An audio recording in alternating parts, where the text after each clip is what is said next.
জাতীয় সড়ক ধরে চোরাইপথে পাচার হওয়া চেরাই করা সেগুন কাঠ সহ দুটি নতুন বোলেরো গাড়ি আটক করল আমবাসা বন দপ্তরের টাস্ক ফোর্সের অফিসার সহ সদস্যরা।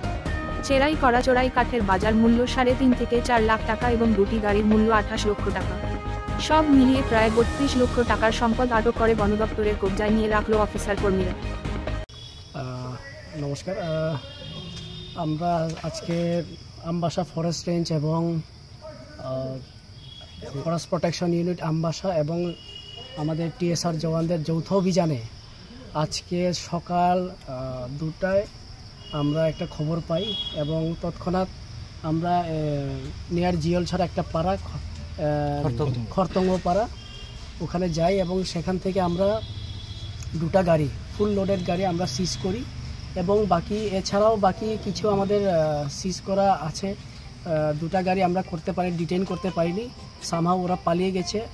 যে সিজ প্রডিউস আমরা এফটিউ কমপ্লেক্সে এনেছি এবং এটার বাজার মূল্য অনুমানিক 3 থেকে 3.5 লাখ টাকা হবে। এবং আমি ধন্যবাদ জানাই আমাদের ফরেস্ট প্রোটেকশন ইউনিট, আমাদের বিট অফিসার এবং টিএসআর জওয়ানদের, ওনাদের যৌথ সহযোগিতায় আমরা এই কাজটা শেষ করতে পেরেছি।